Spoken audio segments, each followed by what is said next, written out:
first there was antenna TV, then there was cable. Cable got more and more expensive. And then came the streaming services.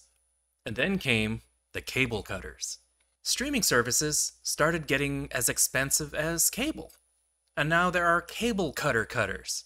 I've done quite a few of these IPTV boxes, and this is the latest in the Tanggula brand. This is the X5 PRO IPTV box, and it's another dream come true for cable cutters. No subscriptions, but is it worth the dough? But first, the unboxing. The good people at Tanggula have sent me another box to review. This one is the Tanggula X5 PRO. I haven't looked at it yet, and of course, it is the newest one. Every time you get one of these IPTV boxes, I always keep the box because they're always really handy. All right, there's the box. Enjoy it. Okay, thumbnail. Here's the thumbnail shot. They're not making this easy. This is velvety. Here's the actual unit, and these things are getting smaller and smaller each time. Oh, that is sexy. Look at that. Memory card. It's got a USB. Another USB, LAN port, HDMI, of course. SPDIF. They really classed up the packaging. There's a remote. Are you seeing this?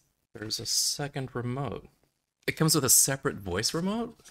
Air remote mouse. What does that mean? Oh, I guess this is a new one on me.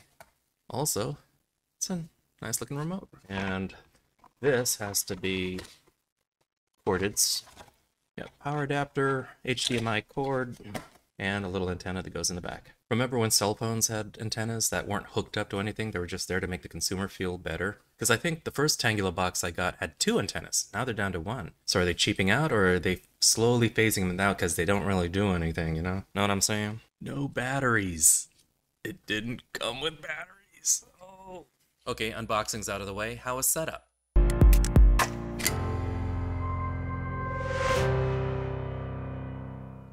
Ta-da! All right, we're in the interface. Now, we have 2 remotes. We have the regular standard remote and the air remote.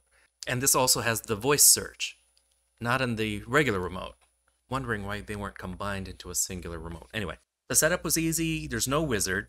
Plug into an HDMI port with the included cord, power up the box, connect it to your Wi-Fi, and someday these things will come with an actual keyboard because I hate typing in passwords with a remote. Then you can install your 2 apps, TangTV and TangTV, then you're on your way. There's a lot of programming, channels, movies, and TV shows. The local news and TV channels are great for cable cutters who still want to keep track of what's happening locally and don't want to mess with antennas. It has low lag on wireless connections. The TV shows have episode names, season numbers, and descriptions, and thumbnails, which is really nice. The movies have descriptions and thumbnails, and the picture quality is generally very good. But I'm going to harp on this. 2 remotes. Cons, sometimes a program won't load. It'll just give you an error or just say, network busy, try again. Try again a few times, and it usually works. You see, there's live TV, there's movies, TV shows, and you see this line right below. That's what you hit to update. It is too easy to accidentally hit that, especially if you're switching between movies and TV shows. Download and update. You can't do anything with the box while it's doing this. Okay, you get into the movies, and I just happened to find the old comedy section. So let's go into one of these. Holy shit, they updated the app. This actually really impressed me. There was a problem with the UI when I first plugged this in. All these buttons were gray, and I couldn't tell which one was highlighted. This caught me off guard. I was expected to rip this thing across the coals, but seeing as how they tweaked the interface, I am blown away. They have thumbnails, they have rankings, they have descriptions, they have episode numbers. It's very nice. I don't know what TangTV is, but I think it's another app that's similar. But again, I don't know why there's 2 of these apps. Okay, TangTV isn't as well organized. I would stick with the first app. I don't know why they made their primary apps tiny down here at the bottom. I mean, the Play Store is huge. How often am I going to go into that? Here I was ready to tear into this thing with a whole section on problems with the UI, and they updated it with an over-the-air update. So now we can focus on the other parts. There's a lot of movies to choose from, broken down by genre, even some foreign dubbed movies.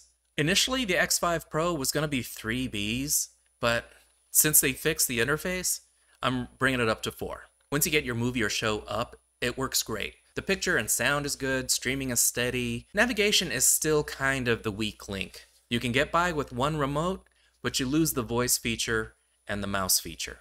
I kind of really wish they unified into a single remote. I've seen it done. But again, with that update they did, they made this easier to navigate. So, is it worth the money? Interface has gotten cleaner, it's gotten better. Picture quality is a lot more reliable. So that's it for the Tanggula X5 Pro. I'll put a link in the description if you want to check it out for yourself. Thank you so much for watching. Like, subscribe, comment, the bell. You know, that usual YouTube stuff. This is theNewBee, and I'll see you later, kids. Toodles.